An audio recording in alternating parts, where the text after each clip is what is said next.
আসসালামু আলাইকুম। জ্যাঙ্গোর দ্বিতীয় টিউটোরিয়ালে আপনাদেরকে স্বাগতম। আমার জ্যাঙ্গোর দ্বিতীয় টিউটোরিয়ালে আমি আপনাদেরকে দেখাবো আপনি আপনার প্রথম জ্যাঙ্গো অ্যাপ্লিকেশনটি কিভাবে তৈরি করবেন।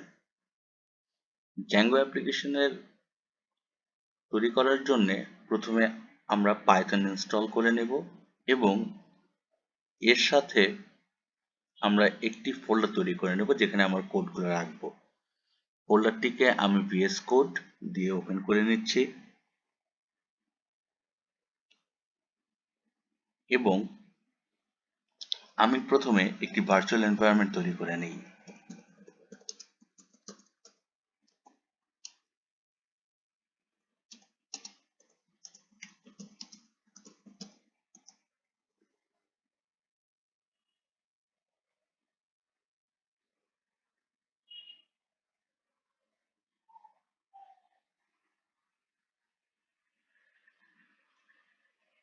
আমি একটি কমান্ড প্রম্পট ওপেন করে নিই।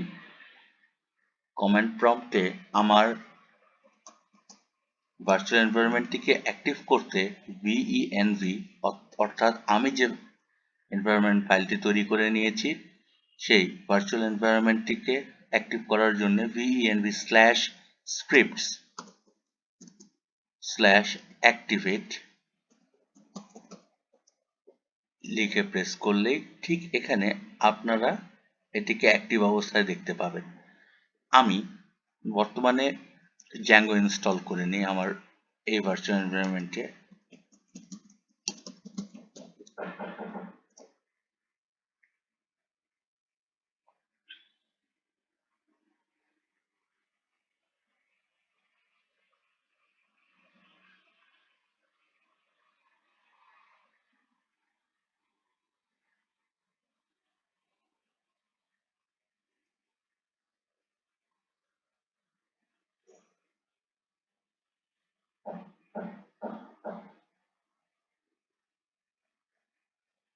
আমার জ্যাঙ্গো প্যাকেজটি ডাউনলোড করা শেষ।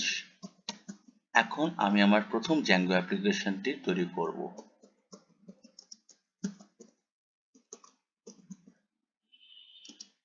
আমি আমার জ্যাঙ্গো অ্যাপ্লিকেশনটির নাম দিচ্ছি ব্যাকএন্ড এবং আমার এই প্রজেক্টের জন্য সকল প্রয়োজনীয় ফাইল যাতে এই ফোল্ডারেই থাকে এই জন্যে আমি একটি ডট অ্যাড করে নিই শেষে। আমার ব্যাকএন্ড প্রজেক্টটি কমপ্লিট হয়েছে। আমি পরবর্তীতে চাইলে এই ফাইলটিকে এখান থেকে রান করতে পারি। আমি তার রান করার আগে জ্যাঙ্গোর যে বেসিক ফাইল স্ট্রাকচার সেটি সম্পর্কে একটু জানার চেষ্টা করব।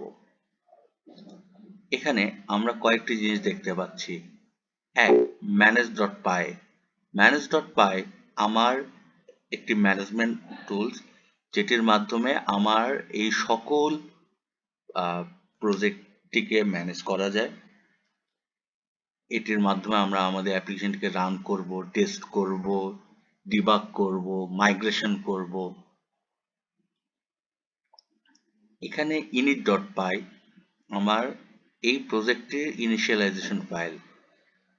asgi.py ব্যবহৃত হয় সার্ভার সাইডে আমার অ্যাপ্লিকেশনটিকে হোস্ট করার সময় সেটিংসের জন্য। settings.py এটি সবচেয়ে গুরুত্বপূর্ণ একটি ফাইল। এই ফাইলের মাধ্যমে আমরা আমাদের সম্পূর্ণ অ্যাপ্লিকেশনটিকে একটি নির্দিষ্ট ফাইলের ভিতরে সেট করতে পারি। এখানে আমি আমার ডেটাবেস, আমার কোন কোন হোস্ট অ্যালাউ হবে, আমার মিডলওয়্যার কিভাবে সেট হবে, টেমপ্লেটস বা আমার ফ্রন্ট এন্ডের পার্টগুলো কিভাবে সংযুক্ত হবে, তার সাথে স্ট্যাটিক ফাইলস যেমন আমার CSS, জাভাস্ক্রিপ্ট যে সকল ফাইল আছে সেগুলো কিভাবে যুক্ত হবে এগুলো আমরা এখানে ম্যাপ করব বা সেট করব। urls.py এটির মাধ্যমে আমরা আমাদের যে সকল অ্যাপ তৈরি করব, অ্যাপগুলো কিভাবে সংযুক্ত করব তা নির্ধারণ করে থাকি। wsgi.py এটিও সার্ভারের জন্য ব্যবহৃত হয়ে থাকে।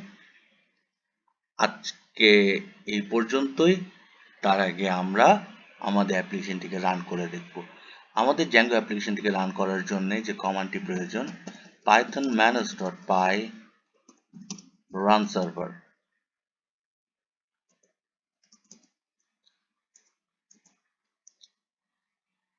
আমি অ্যাপ্লিকেশনটিকে রান করা মাত্রই আপনারা দেখতে পাচ্ছেন এটি আমাদের লুপব্যাক আইপি অ্যাড্রেস আছে 127.0.0.1 এবং এটি 8000 পোর্টে রান করছে।